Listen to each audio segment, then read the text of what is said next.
Alhamdulillah luar biasa, tidak ada yang lebih layak untuk selalu memenuhi dada kita, lisan kita, dan semua tentang kita yang kita bisa haturkan selain rasa syukur. Alhamdulillah, Masya Allah. Selamat buat SD IT Al-Hikmah, SD Islam, nggak pakai T. Oh gitu. T-nya kemana? Oke. SD Islam Al-Hikmah luar biasa, bisa menghadirkan orang tua sebanyak ini. Walaupun saya yakin tidak 100%, tapi ini sudah luar biasa. Dan ini salah satu tanda keberhasilan kinerja dari kepala sekolah yang baru. Luar biasa. Selamat Bapak Ibu semuanya yang sudah Allah pilih untuk hadir di sini.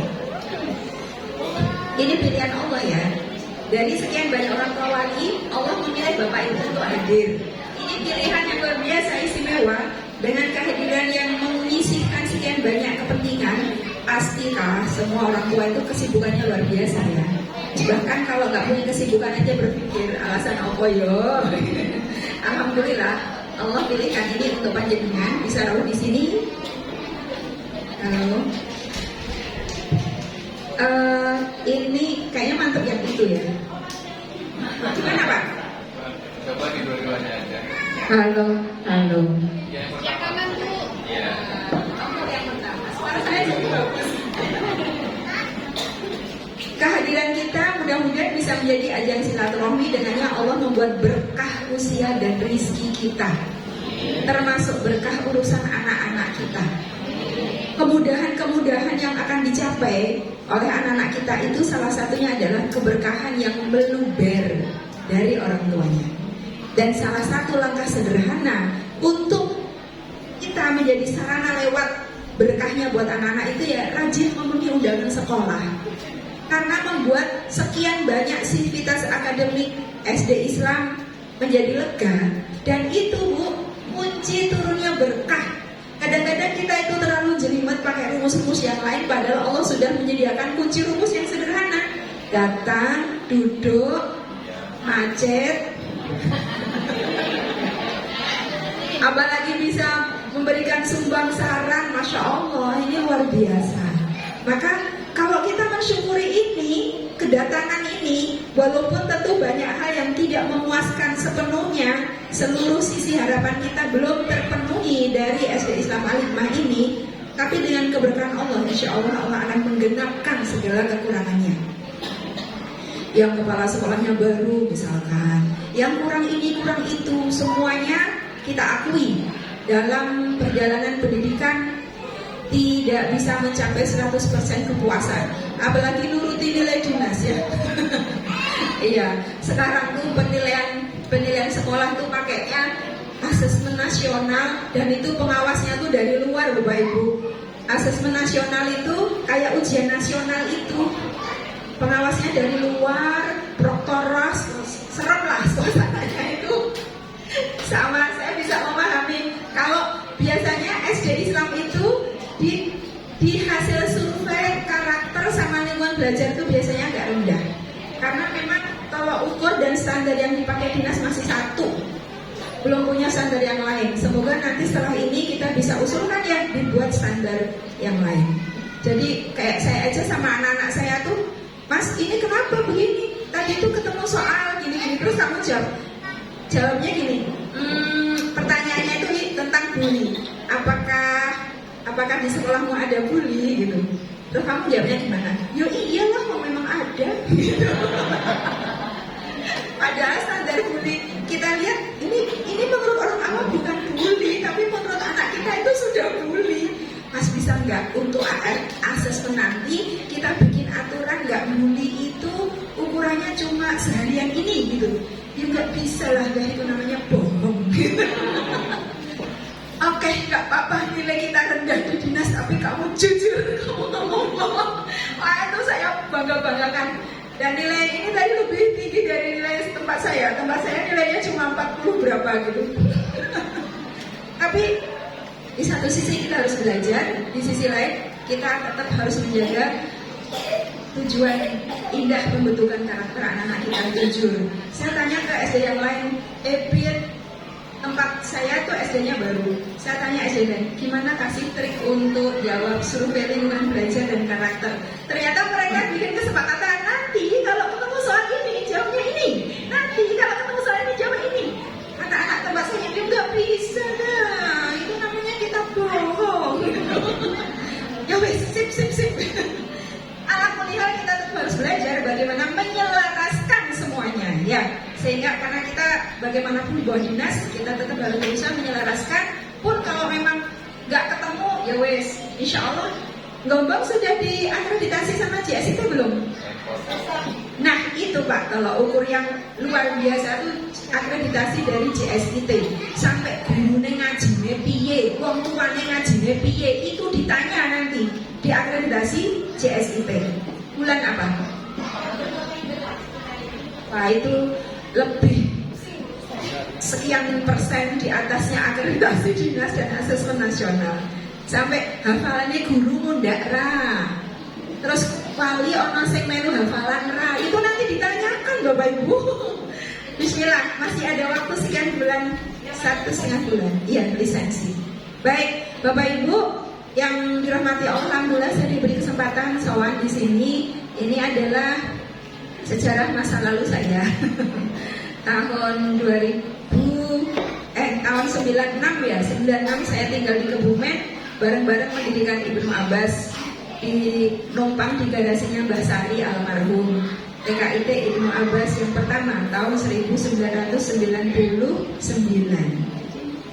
Kita 2 tahun berjalan, kemudian saya kedatangan tamu istimewa Bu Hartini tahun berapa ya? 2000-an kalau nggak salah. 2000 ya. Sini berdiri tahun berapa? Nah berarti tahun 2000 Bu Hartini nemui saya di garasinya Mbah Sari di sela-sela saya ngajar. Umi gimana sih dirikan sekolah Islam kok? Lah kita itu pasangan muda, rombe omah dengan bersama sekian orang. Ini santri pertama ya. Santri pertama waktu itu masih sekolah anak-anak SMA, STM, SMA. Akhirnya kita pendampingan pendirian Yayasan Al-Hikmah di sini tahun 2000 itu mulai proses pendirian dan alhamdulillah berdiri dan sekarang luar biasa. Semoga menjadi jariah bagi Bu Hartini keluarga dan siapapun yang menyumbang dana, tenaga, pikiran termasuk menyekolahkan anaknya di sini, insya Allah itu menjadi jariah. Nek sing nunggak mau ya jariah mandek sik. Bapak Ibu, kalau kita menyekolahkan anak itu diniati ini sebagai jariah, insya Allah Allah akan memudahkan. Tidak ada ceritanya orang sedekah jadi seret rezekinya, nggak ada. Maka bisa jadi seret-seret itu karena kita mungkin salah motivasinya, salah niatnya, salah orientasinya. Kita membiayai anak itu oleh Allah dianggap sebagai infak, sedekah jariah. Nah kita yang kadang bikin aturan sendiri, apa larang, SPP-nya mudah meneh dan sebagainya. Kita terpatok pada kotaan-kotaan rumus kita. Padahal Gusti Allah sudah membuka rumus yang istimewa bahwa apapun yang kita keluarkan untuk anak kita yang menurut kacamata umum itu adalah lumrah, kewajiban orang tua, enggak, di mata Allah itu adalah infak, sedekah jariah yang rumus pastinya setiap dikeluarkan itu akan beranak pinak, bertumbuh, berkembang jadi berkah. Maka mari kita luruskan dulu ya. Kita dalam menyekolahkan anak, membiayai anak apapun, ngeragati semuanya itu adalah ini sebagai jariah. Dan ini adalah kalau dipandang sebagai kewajiban, itu pun juga harus kita luruskan bahwa kewajiban dalam kebaikan itu tidak lain kecuali akan mengundang belas kasihan Allah. Dan kalau Allah udah belas kasihan, apapun yang akan minta itu Allah beri. Ini konsep dasar dalam urusan bayar membayar sekolah. Tadi itu saya nggak akan ngomong ini loh, tapi tadi nyimak itu jadi. Saya nggak ada pesan, saya spontan aja tadi lihat itu, oh kayak sekolahku itu. Ya, saya pertama jadi kepala TKIT Ibnu Abbas sampai tahun 2001. 2001 saya pindah ke Purworejo mendirikan Ulul Albab, di sana Ulul Albab, kemudian menjadi kepala SDIT Ulul Albab 2. Setelah itu berapa tahun ya? 8 tahun, 10 tahun menjadi kepala SDIT Ulul Albab 2, diminta mutasi ngurusi SMPIT Ulul Albab. Setelah itu sekarang dirikan baru SDTK Nurul Wahid. Ini baru kelas 6, saat ini baru kelas 6. Nah, Bapak Ibu, apa yang akan kita bahas bareng-bareng di sini adalah sesuatu yang sifatnya tentang pendidikan yang itu natural banget. Lah, kok kita nggak ngapa-ngapain, anak kita dan kita sendiri itu udah baik. Karena kita dan anak kita Allah beri modal berupa fitrah. Anak yang jalan Ustaz di mana? Oh, di sana ya. Jen, monggo. Jadi fitrah itu adalah modal yang Allah berikan saat kita mau dilepas ke bumi. Kita semua dulu di alam ruh, kemudian Allah ingin melepas kita di muka bumi, disuruh trekking, disuruh menjelajah, disuruh bermain-main di muka bumi ini untuk saatnya nanti tiba kita dipanggil lagi pulang ke surga kembali. Dan sebelum kita diturunkan di bumi, kita oleh Allah diberi modal. Di tangki jiwa kita itu dipenuhi dengan modal berupa fitrah agar kita saat jalan-jalan menjelajah di muka bumi itu tidak tersesat dan bisa kembali lagi ke pulang ke surga. Jadi kita semua, kita, anak kita, seluruh manusia di muka bumi, manusia yang namanya Jokowi, manusia yang namanya Prabowo, manusia yang namanya Paus, siapa kemarin yang berkunjung? Fransiskus, itu semuanya diciptakan dari Allah yang satu, pernah hidup semasa di alam ruh, dan semuanya dipenuhi tangki jiwanya dengan fitrah. Dan fitrah itu tidak ada yang lain kecuali suka dan condong kepada kebenaran. Karena fitrah itulah kalamullah. Jadi dalam jiwa kita ini sudah ada Al-Qur'annya sejak kita di alam ruh. Terus turun ke bumi, fa'abawahu ayyuhawidanihi ayyunasiranihi ayyumajisanihi. Turun ke bumi, lapisan-lapisan fitrah, lapisan-lapisan firman Allah, lapisan-lapisan kebenaran yang Allah tanamkan dalam jiwa itu bisa kuat kalau ketemu dengan lingkungan yang menguatkan, ketemu orang tua yang menguatkan, ketemu guru yang menguatkan, dan akan melemah, tertutup dengan yang lain kalau ketemu dengan lingkungan yang melemahkan. Tapi fitrah itu tidak akan pernah hilang, tidak akan pernah mati. Maka tugas kita sebagai orang tua dan guru adalah bagaimana membongkar tutupan-tutupan yang menutupi fitrah itu sehingga fitrah itu tumbuh kembali gitu. Nah, fitrah itu adalah iman, kebaikan, Al-Quran yang itu sudah diinstal otomatis sehingga siapapun kita maupun anak-anak kita otomatis sudah punya bibit makrifatullah, kenal Allah, melakukan apa-apa karena sadar ada Allah, nggak melakukan ini karena dilihat Allah, menghindari ini karena Allah suka. Itu bibit asli yang sudah Allah tanamkan di kita. Ini yang perlu kita menjadikan dasar dalam kita mendidik anak, bukan semata-mata ayah nggak suka, umi nggak suka, ustazah nggak suka. Itu berarti kita secara latah membuat anak agak terhapus makrifatullahnya, tapi lebih ke orang tua. Maka ketika orang tua nggak ada, guru nggak ada, kan nggak dilihat gitu. Maka yang perlu kita munculkan pertama adalah Allah. Saya kemarin ketika apel pagi sama anak-anak, kenapa sih kita harus belajar? Ada yang jawab biar pinter, biar lulus, biar sukses, biar setelah mencapai cita-citanya. Ada satu anak kelas 2 menjawab, karena itu perintah Allah, Ustazah. Nah, seperti itu. Kenapa kita belajar? Karena itu perintah Allah. Dan kalau kita sudah menjalani perintah Allah, Allah akan suka. Kalau Allah sudah suka, minta apapun Allah kasih. Nah, itu sambungan-sambungan untuk menumbuhkan fitrah ma'rifatullah. Termasuk kita. Kenapa kita usul? Kenapa kita tanya? Kenapa kita macam-macam misalkan pas pertemuan ini? Karena ini untuk kebaikan. Kalau untuk kebaikan Allah suka. Kalau Allah suka, insya Allah jamaah di sini ini berkah, gitu-gitu ya, dan sebagainya. Jadi yang diberi masukan lapang dada, yang diberi masukan lapang dada berkah insya Allah. Tak Tidak ada fitrah yang membangkang, nggak ada. Jadi termasuk kita, saya juga itu punya dasar-dasar fitrah menjadi orang yang taat banget. Perkara daden-dadenane, daden-dadenane, ono sing rada ora taat, ono sing ora taat banget, ono sing macam-macam. Itu berarti fitrah kita ketutup dengan sambungan-sambungan yang lain, panggilan-panggilan yang lain, panggilan golek duit, panggilan mengejar karir, panggilan membangun gengsi, panggilan membangun reputasi dan sebagainya. Akhirnya panggilan untuk taat ini ketutup dan dia tidak hilang. Maka diperlukan lingkungan komunitas yang menguatkan kembali, dan ini salah satunya. Apalagi nanti sore ada apa jenenge Mbak? Iya, yang ngisi orang Purworejo lagi. Berakhlak mulia. Kalau tadi ada bully, ada anak kita membantah dan sebagainya, itu bukan fitrah dia. Dasarnya nggak kayak gitu. Jadi Bu, kalau ditegur suami, aku cek gawan bayi kok ini Pak, salah. Gawan bayi itu fitrah. Jadi itu bukan fitrah ya, bukan gawan bayi. Gawan bayi itu fitrah, hanya itu ketutup dengan pengaruh-pengaruh yang lain.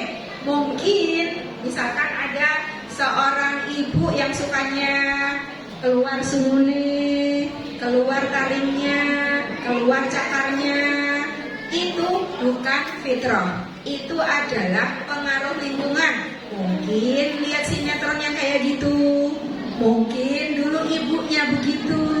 Jadi itu bentukan lingkungan, dan bentukan lingkungan itu sejak dalam kandungan. Loh, lewat apa? Lewat salah satunya pendengaran, yang kedua lewat cairan tempat berenang janin. Kalau ibu, kenapa? Ketuban ya. Jadi janin itu begitu tumbuh, ada ruhnya, dia kan berenang terus ya di air ketuban itu. Air ketuban itu ternyata menggambarkan emosi orang tua. Kalau ibu ceria, bahagia, itu dia cair, anget, enak gitu. Jadi janinnya itu berenang bahagia banget. Tapi kalau ibunya tertekan, stres, marah-marah, jengkel, dendam, itu pekat banget. Jadinya janin itu bergerak agak susah. Dan itu sudah menjadi bentukan lingkungan sejak anak dalam kandungan. Jadi yang kemarin merasa belum sempurna saat hamil, monggo hamil lagi.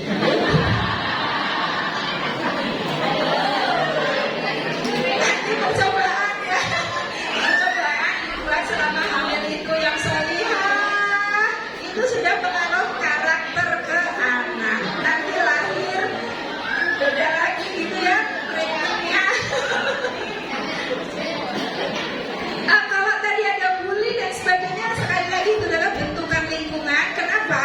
Karena anak itu adalah pembelajar ulum, pembelajar sejati. Apapun info yang masuk, itu langsung akan membentuk ikatan-ikatan dalam otaknya, ikatan memori dalam otaknya. Apapun, terlebih informasi itu masuk dalam keadaan anak bahagia. Contohnya, informasi yang masuk dalam keadaan bahagia itu ketika anak scroll TikTok, anak kan bahagia, maka itu informasi yang masuk lewat TikTok itu langsung munjem dalam otak anak menjadi memori yang kuat. Kalau menjadi memori yang kuat, itu nanti akan menjadi pemahaman baru, akan menjadi perilaku. Itu rumus pembentukan perilaku anak. Kalau anak, saya pernah tuh ngajar tuh tiba-tiba anak nyanyi ojo dibanding-banding, ya itu kan berapa viral itu, saya kaget. Loh, perasaan di sekolah nggak pernah ada kayak gitu, tuh sekelas langsung hafal ibu. Besoknya saya ikut sepeda santai desa, ternyata orang tua wali SDTI sepeda santai sambil nyetel ojo dibanding-banding, ketemulah rumusnya. Itu hafalan-hafalan dari sekolah, kebaikan dari sekolah atau dari bapak ibu, itu bisa melemah, tertutupi oleh memori yang lebih kuat dari dia buka HP itu. Karena buka HP itu pasti keadaannya nyaman, senang, menggairahkan. Maka tugas kita, guru dan orang tua adalah harus bisa berusaha lebih menarik dari HP. Angel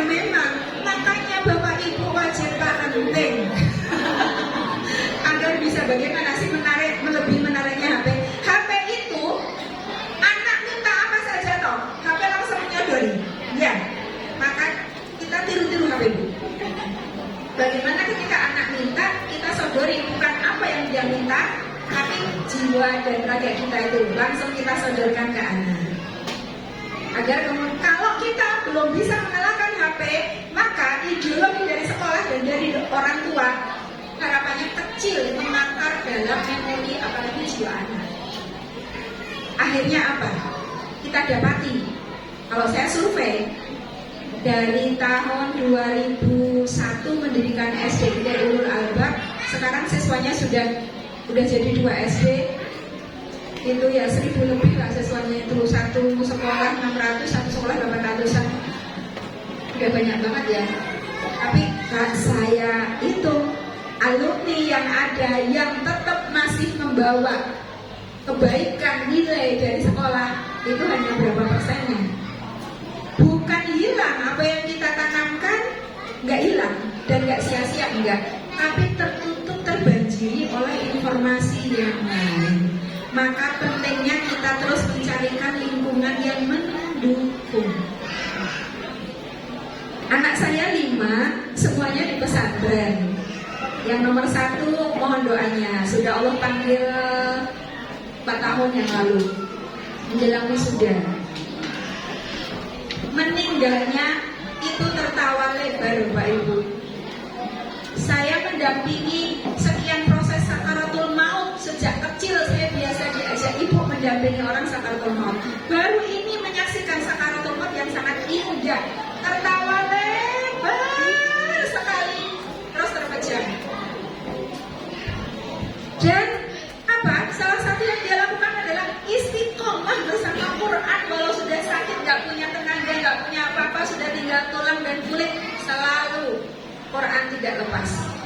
Sampai beli alat-alat remote otomatis untuk nyetel komputer biar nyala polotannya, remote otomatis biar kipas anginnya nyala. Kenapa sih mas? Biar nggak ngerepotin Umi Ani.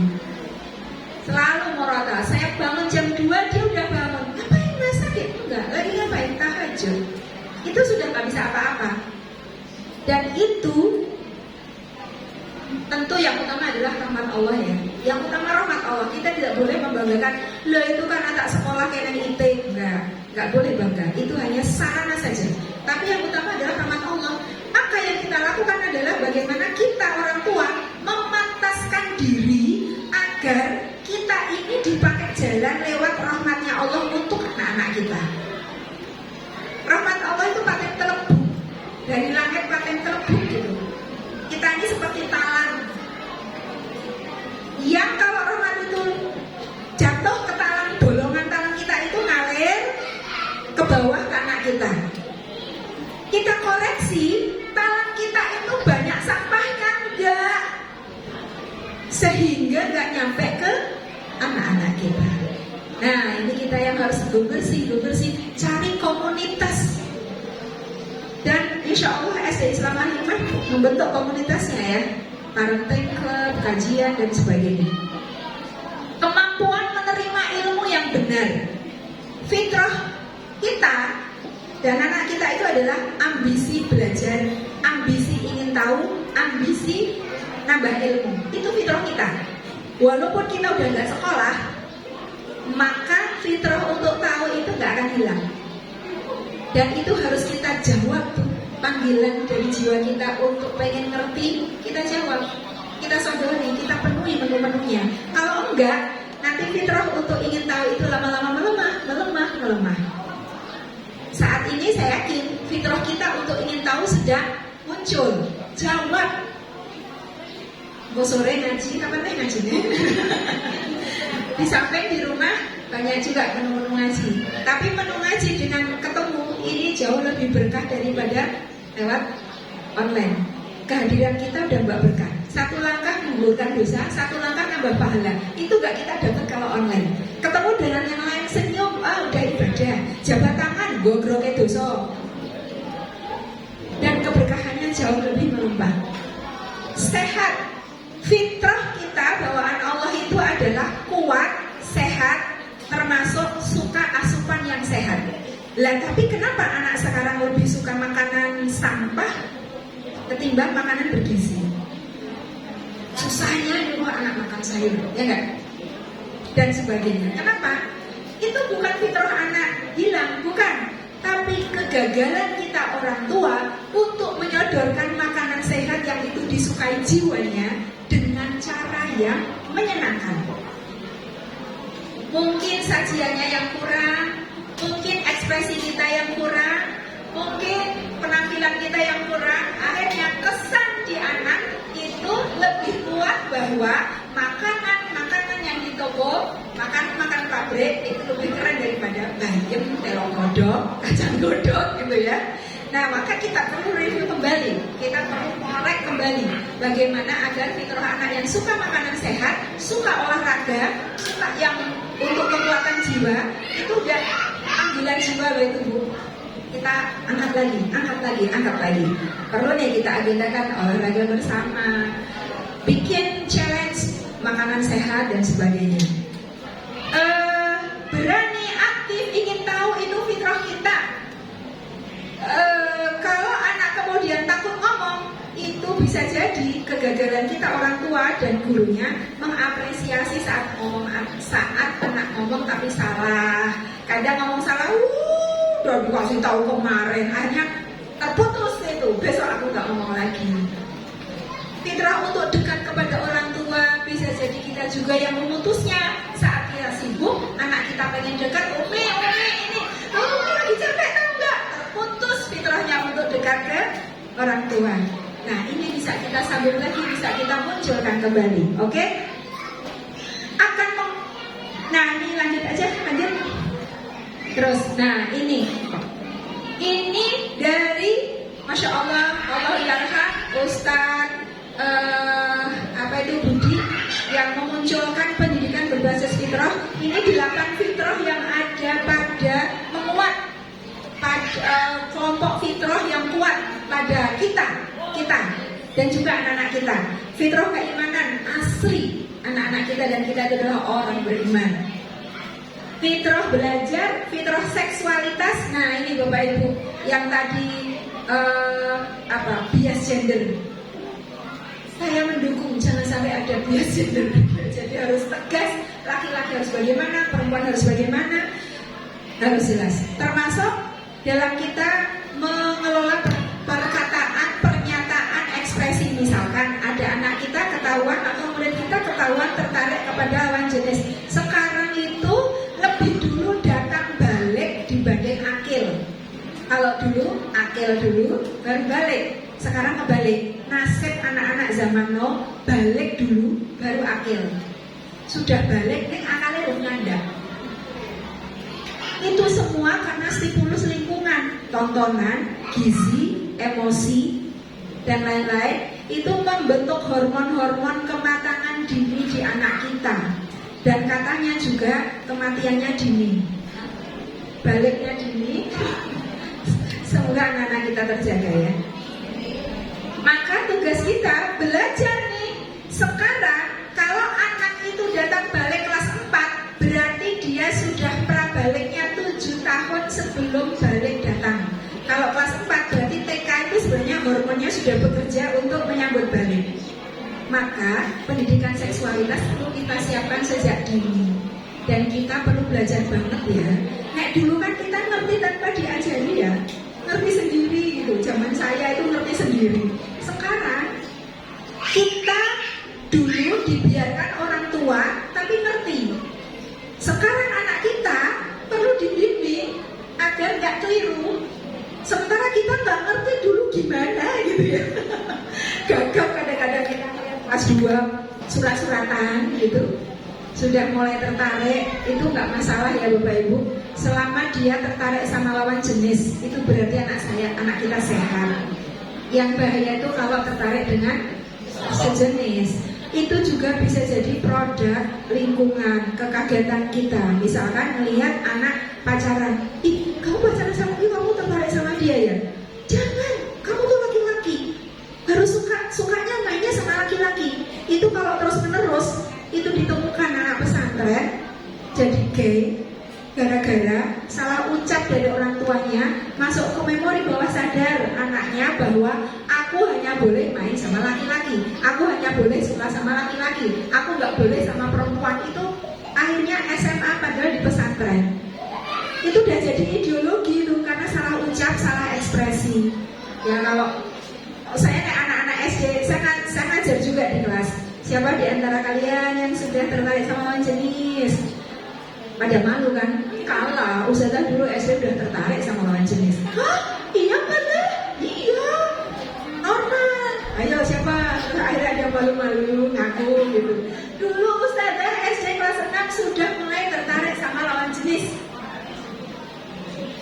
Akhirnya anak merasa, oh ternyata orang tuaku, ternyata guruku senasib dengan aku gitu. Dengan itu nanti terbuka pintu konsultasi, sharing itu terbuka. Tapi kalau udah kita tutup, ajaran dosa, masih kecil dan sebagainya, anak tertutup padahal itu hormonnya udah bekerja. Otomatis dia butuh jawaban. Tapi tanya ke orang tua, haram. Tanya ke guru, dosa. Terus aku tanya kemana? Dia akhirnya mau terbuka ke orang tua sama ke guru, nggak bisa. Udah tembok terpasang, jerit. Padahal gejolak jiwanya nggak bisa berhenti. Maka tanyanya ke teman, tanyanya ke HP. Dan teman itu kalau ditanya, full jiwa raga akan menjawab. Apakah mendukung atau nggak mendukung, tapi rata-rata kan mendukung. Yuk dibantu kok, tak ilangi kok, tak sampai dewes gitu kan. Bahaya kan udah masuk perangkap orang yang menggambarkan dirinya dengan 10 jiwa raga karena uminya dosa. Apinya biar gitu.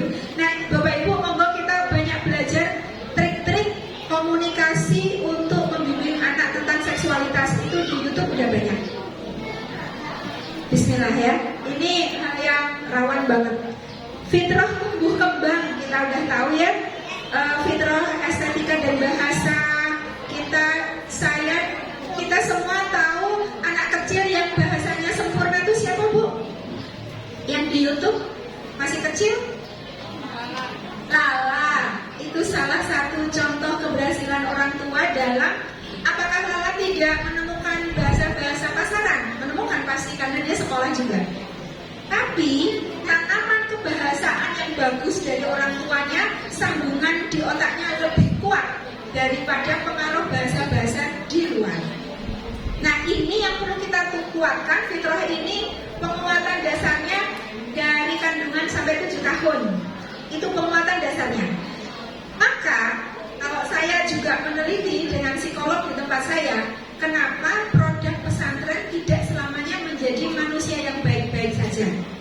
Kita coba teliti, nggak semua lulusan pesantren, lulusan itu mengakar nilainya. Ternyata akar nilai ideologi itu terbentuk 0 sampai 7 tahun. Dan itu bahasa ibu, bahasa ayah. Sekolah nanti menguatkan. Kalau sekolah menguatkan tapi dasarnya, fondasinya belum kuat, ibaratnya bangunan gedabiah gedene tapi fondasinya enggak kuat, mudah ambruk, tertimpa oleh angin puting beliung yang lain. Maka ini tugas kita untuk mencarikan lingkungan yang bisa kita akui. Saat dalam kandungan sampai 7 tahun itu kita belum bisa sempurna menjadi orang tua ya. Maka kita berikhtiar mencarikan lingkungan yang mendukung agar kemudian nanti fondasi gak kuat tapi harus dipaksa oleh zaman menyangga bangunan yang berat, itu ditopang oleh lingkungan yang mendukung. Boleh nanti kalau sudah SMA dimasukkan ke tempat saya. Kalau promosi anak dari putra-putri dari ustadz-ustadzah di sini banyak yang di tempat saya di Madrasah Aliyah Nurul Wahid, sains tapi unggulannya tahfidz. Kemarin kita udah mulai kerjasama dengan Mesir, jadi selalu setiap tahun udah bisa kirim ke Mesir, ke Madinah juga ada. Kemarin ada yang mau berangkat ke Jerman tapi orang tuanya nggak boleh. Di Jerman kita juga punya linknya, Mesir udah punya, Madinah punya, Yaman juga punya, dan sebagainya. Tepatnya di Purworejo ya Bu, Madrasah Aliyah Nurul Wahid. Fitrah jasmani tadi udah kita sampaikan. Jadi kalau sekarang banyak anak sakit-sakitan, SD udah gagal ginjal, Oh ya, anak saya itu sakit kanker yang meninggal itu untuk pembelajaran ya Bapak Ibu. Padahal dari kecil saya membudayakan pola hidup sehat. Yang namanya ciki mie itu bagi tempat saya itu sampah, makanan sampah. Jadi kalau ada tamu bawa ciki, bawa mie itu kita peragakan, kita buang makanan sampah, benar-benar dibuang di tempat sampah.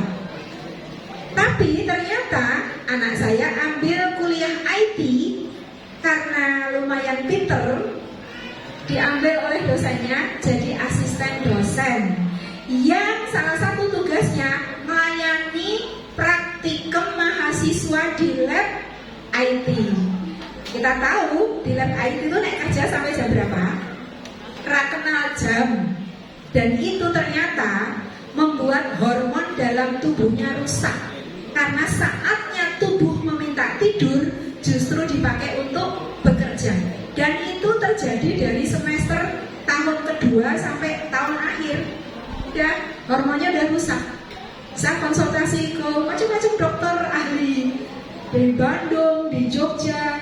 Ternyata pola hidup Rasulullah 24 jam itu yang paling pas untuk menjaga kesehatan tubuh kita.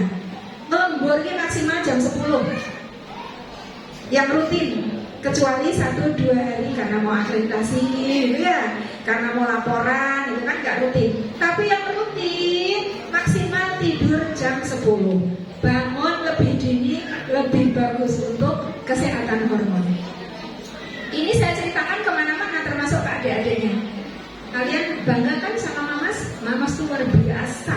Sekolah masuk SMP IT saya gak keluar duit karena dia nabung.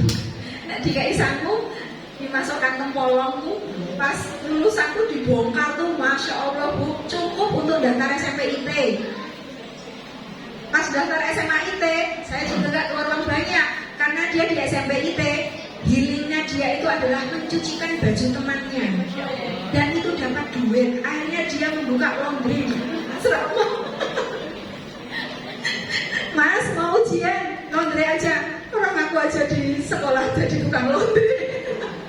Masuk SMA enggak, ya sedikit lah. Masuk kuliah beli HP, masuk kuliah baru beli HP. Anak-anak saya semuanya lulus SMA baru beli HP. Sebelum SMA nggak ada HP, kecuali pakai orang tuanya. Ini mengurangi juga ya. Saya tanya ke anak-anak, oh mama tuh romantis, mama tuh asik, mama tuh ini. Tapi ternyata ada satu yang kita nggak boleh contoh, kebiasaan mamas begadang. Anak itu merusak hormon, merusak sel-sel tubuh. Sel tubuh menjadi cepat tua, cepat haus, cepat mati. Saya sampaikan ke anak-anak. Nah, ini menjadi satu yang mendukung fitrah jasmani kita. Yang berikutnya fitrah individualitas dan sosialitas. Anak SD tidak usah dipaksa-paksa untuk menjadi anak yang dermawan.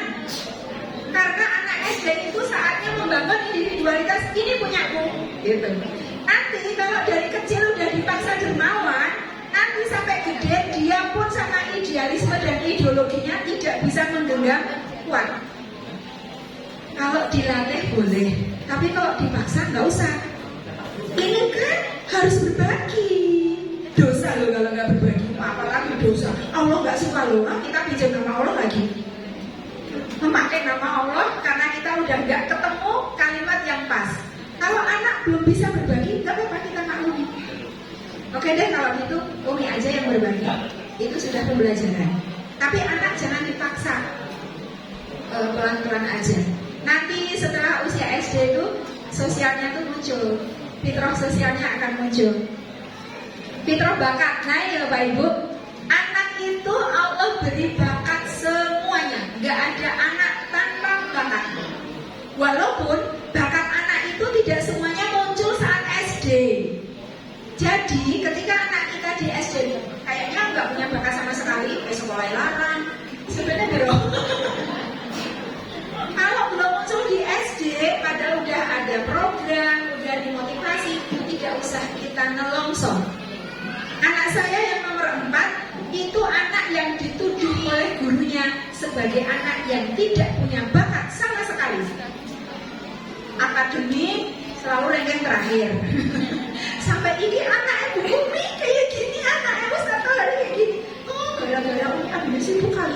sama serius, jadi macam-macam.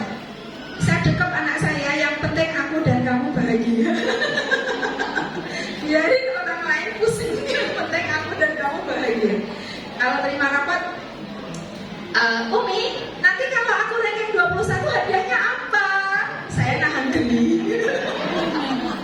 Gak ada sejarahnya anak yang lain ranking 21 hanya dia. Saya nahan geli. Kamu maunya apa? Kalau ranking 21 aku minta flash disk. Oke. Ya. Tos. Terus mau berangkat, Mimi, tapi kalau aku 10 besar, aku minta siapa? Ketawa lagi kayaknya orang mungkin 10 besar. Yowes, aku minta apa? Kalau 10 besar aku minta laptop. Oke. Dalam badanku orang mungkin. Begitu pula, ini ranking berapa? 21. Yes, kamu bahagia? Iyalah, ranking 21 lagi. Masa kebahagiaan anak harus kita hilangkan, harus kita pangkas gara-gara mengikuti ambisi disamakan dengan yang lain. Walaupun terus terang jadi anak saya itu berat beban hidupnya, karena sejak TK harus menanggung nama besar umi abinya. Kasihan banget anak saya itu. Saya recovery di rumah tuh menjelang tidur tuh berat agar anak saya nggak down. Di TK sampai dibenci gurunya karena raiso-iso. Saya batin TK itu bisa apa sih?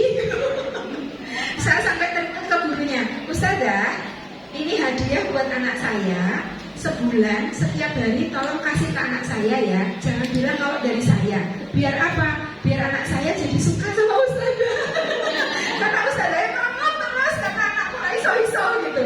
Ya saya memahami, gurunya masih belia-belia, masih butuh dibimbing dan sebagainya ya. Anak saya mogokan semuanya. Karena modal nggak bisa-bisa gitu saat SD. Gurunya ini keberapa loh Bu? Saya jadi guru SD juga soalnya. Aku bayangkan ini gurunya mesti kesel ngadepi anakku. Ketika gurunya kesel ngadepi anak, maka jangan sampai orang tua di rumah itu kesel. Karengkuh tuh anak gitu. Karena ternyata bakat anak itu semua ada, tapi kemenonjolannya beda-beda. Ada yang menonjolnya apakah bakat akademik, apakah bakat olahraga, dan semua yang membanggakan orang tua dan guru itu munculnya beda-beda. Anak saya rank 21 yang dituduh tidak punya bakat sama sekali tadi, ketika di Gontor bisa ranking 1, bisa menjadi sekretaris organisasi santri sak Gontor dan sebagainya. Saya bilang sama gurunya, anak akan melejit kalau ketemu guru dan lingkungan yang tepat. Saya sindir gurunya. Nah maka Bapak Ibu, kita jangan buru-buru melotot anak untuk segera keluar bakat dan prestasinya dari dini. Kalau kita hanya memaksa itu dan itu pakai target-target otak kiri, maka siap-siaplah nanti saat anak dewasa dia bosen belajar. Hanya belajar nggak mau. Kuliah masalah skripsi toh, metu. Udah lelah ini sejak kecil harus dipaksa-paksa.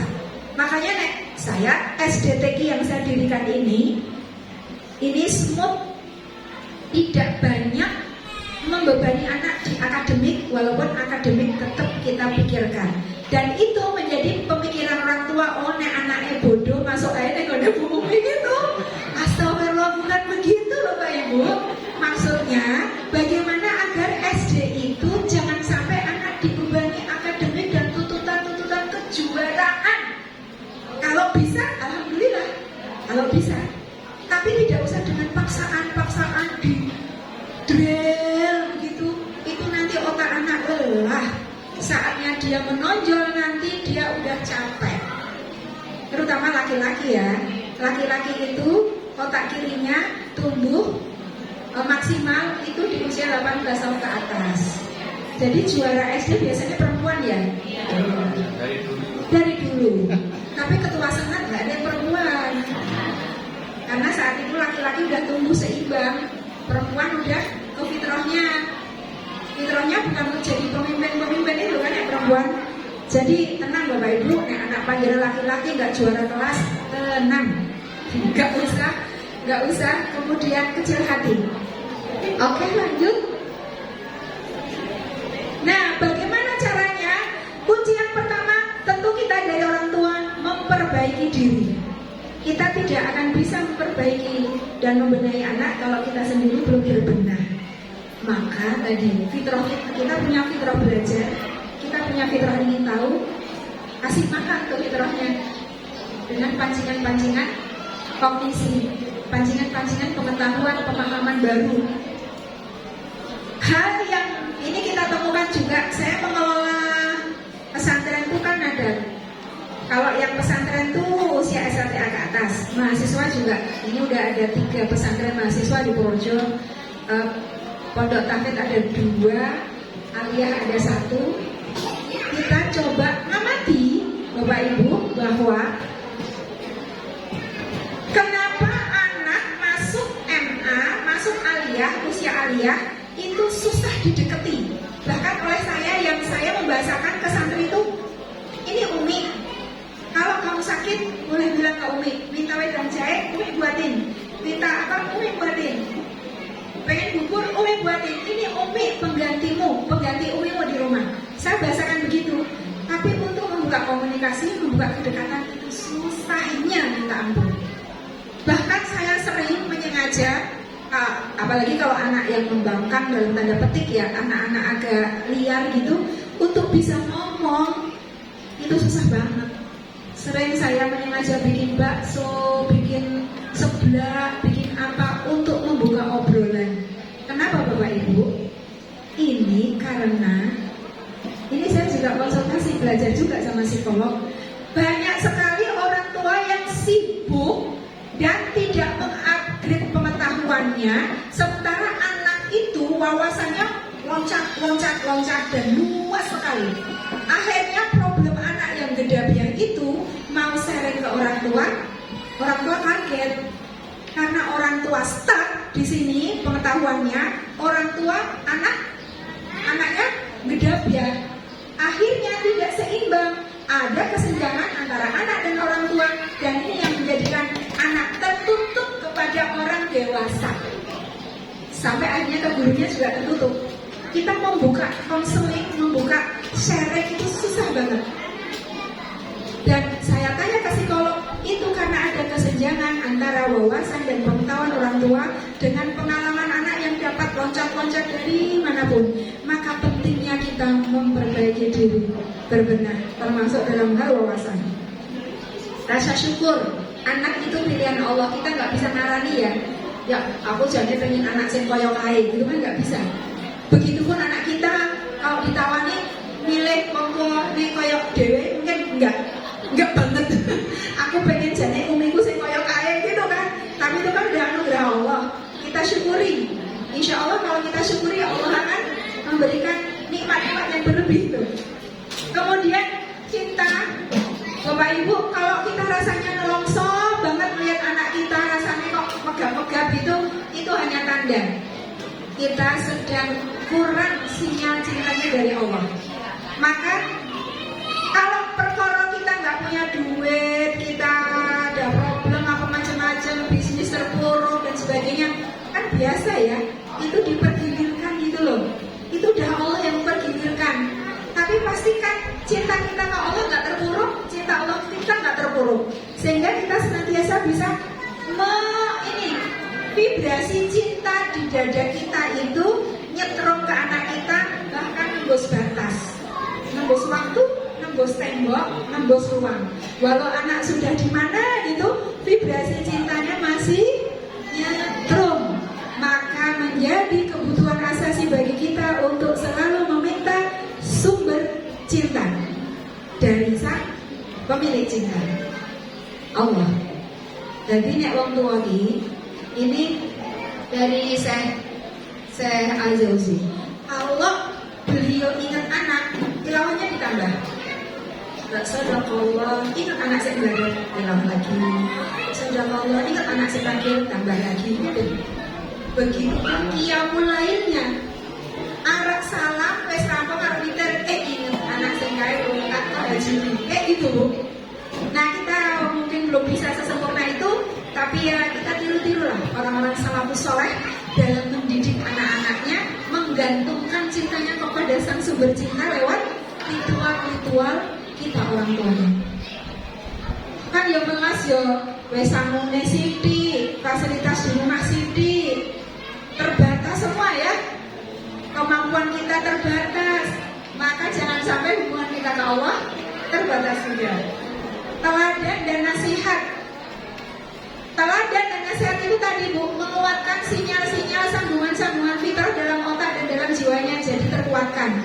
Walaupun nasihat banyak, teladan nggak ada, anak juga akan mengikuti yang diteladankan. Misalkan nih, di Al-Hikmah itu hafalannya sampai juz berapa Bu? Tergantung anak. Minimal 30, minimal 2 juz. Itu keren banget kan? 2 juz itu keren banget. Kalau ada anak SD sampai hafal 2 juz. Tapi bagaimana anak setelah SD tetap berquran itu sudah full lihat teladan orang tuanya. Apakah orang tuanya itu walaupun sibuk tetap berquran itu yang melekat di anak, bukan hafalan 2 juz yang didapat di SD, tapi lihat peragaan langsung. Oh, ayahku sibuk tapi berquran. Oh, ibuku capek, sibuk, sakit tapi berquran. Itu yang melekat setelah anak nanti keluar dari SD ini. Nah, maka keteladanan dan nasihat itu harus seiring. Teladan saja nggak cukup, nasihat saja juga nggak cukup. Obrolan waktu pendampingan kita harus punya me time, 15 menit me time itu lebih berarti. Tanpa HP, tanpa ngobrol gitu ya, atau diajak main. Saya kalau ada santri melanggar berat, itu malah tak ajak ke kafe. Mbak, kamu tahu kafe paling enak di Projo?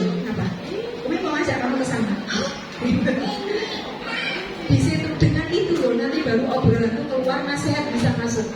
Butuh me time, untuk me time butuh kelekatan, butuh apa adanya. Makanan halal, nah ini Bapak Ibu, segalanya perlu kita ulang akarnya. Misalkan, mohon sewu tidak mengurangi rasa hormat. Kalau Bapak Ibu di sini ada yang tadi termasuk bagian yang punya tunggakan, tolong diulang akarnya. Walaupun belum bisa melunasi, pastikan akarnya tidak geramjang. Karena bagaimanapun itu akan menjadi tanggungan yang membuat halal atau tidaknya nasi yang dulu dimakan anak di sini, snack dan sebagainya itu harus dihalalkan Bapak Ibu. Walaupun gini, Gus, mohon maaf, yang tanggungan ini saya belum bisa melunasi. Mohon dihalalkan bukan berarti mohon dihapus. Ya, tapi kalau mau dihapus juga nggak apa-apa sih. Ya Bapak Ibu ya. Itu perlu dijelaskan statusnya, akad ulang, agar kemudian apa yang sudah masuk dalam anak kita itu menjadi halal. Itu penting banget itu. Jadi monggo nanti bisa dihalalkan dalam arti akadnya diperbaharui.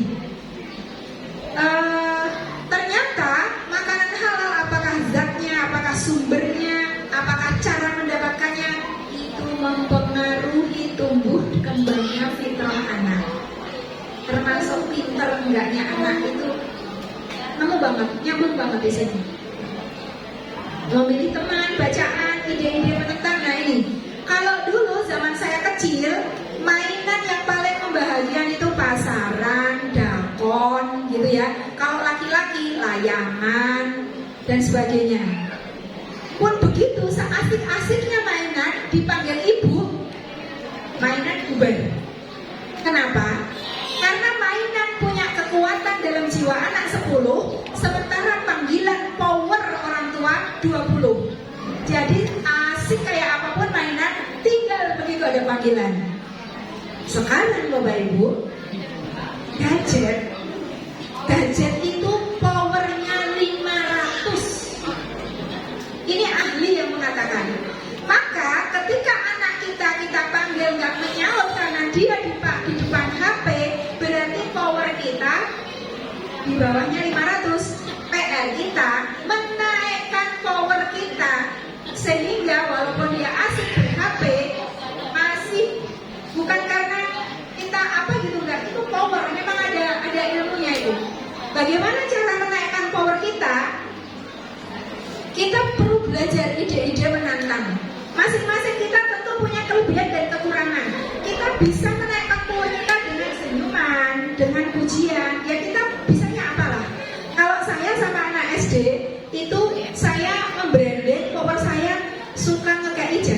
gitu. Jadi bisa setoran 1 kali ambil roti, bisa ambil itu. Ya memang ada makanan dan ternyata habis ngetubui makanan ini makanannya tambah banyak. Saya bilang ke anak-anak, Pak Ustazah, kok banyak makanan terus? Ya itu enak ya Ustazah, banyak makanan. Kok enak Ustazah? Iya, dapat makanan terus. Bukankah yang enak kalian? Kok? Lah kan makanannya kalian yang makan. Oh iya gitu. Ketika gak ada makanan, gak ada makanan sama sekali. Kan gak ada. Ayo kita berdoa. Ya Allah, datangkanlah makanan untuk Ustazah Umi. Lah kok doanya begitu? Kan nanti kita juga yang makan.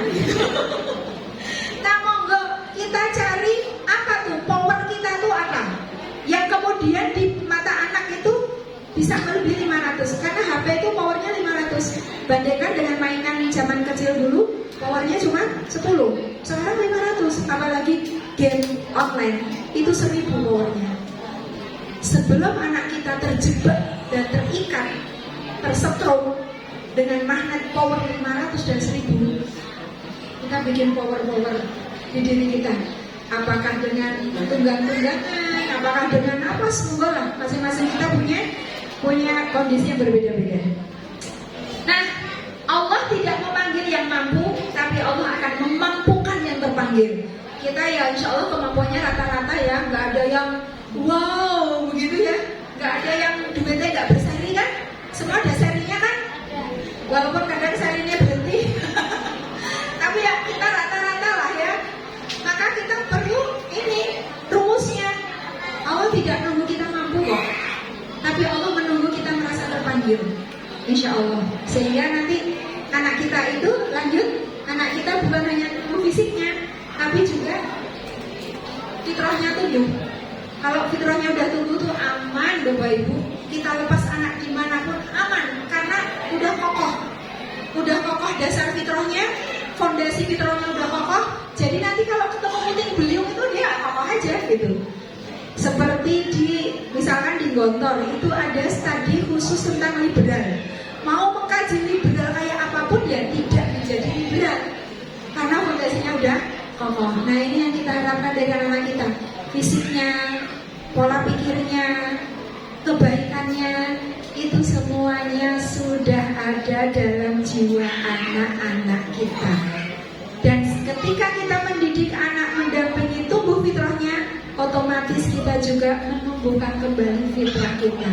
Kita tidak akan mungkin bilang, Dek, ngaji, sementara kita nggak ngaji. Pantangan banget. Kabura maktan indallahi an taqulu ma la taf'alun. Amat besar murka Allah kalau kamu hanya ngomong tapi nggak ngelakoni. Hati-hati. Dek, saatnya ngaji, maka kita harus ngaji.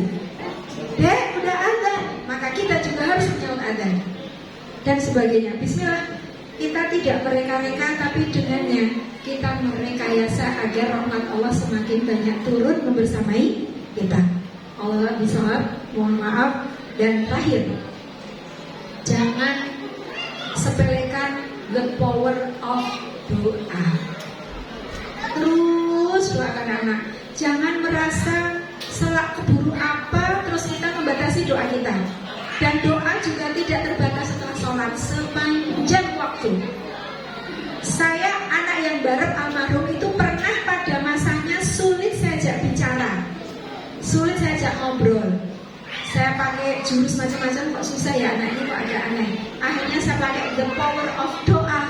Saya banyakin baca Al-Fatihah. Setiap terlintas anaknya, saya bacakin Al-Fatihah. Ya Allah, sampaikan Al-Fatihah ini ke dalam jiwa anakku. Ya Allah, sampaikan bisikan ini ke dalam jiwa anakku. Alhamdulillah. Setelah itu, ngobrol tuh lancar. Jadi Bapak Ibu, jangan sepelekan, jangan batasi power dari doa. Bacakan Al-Fatihah, hadirkan wajahnya, sebut namanya, minta apa saja kepada Allah. Kalau kita ada keterbatasan menyampaikan ke anak, minta kepada Allah untuk menyampaikan itu. Jadi kita sampaikan ke Allah, Allah sampaikan ke anak kita. Saya nemukan ini, saya namakan komunikasi segitiga. Kita ngomong ke Allah, biar Allah sampaikan ke anak. Akhirnya nanti anak dan kita akan mudah ngomongnya. Maka bismillah, yang lain-lain terbatas itu udah takdir ya. Duit kita terbatas, wes takdir gitu. Kita begini-begini ya, begini takdir kita. Tinggal kita tumbuhkan fitrah kita. Dan kemudian jangan pernah membatasi kekuatan doa, kekuatan hubungan kepada Allah.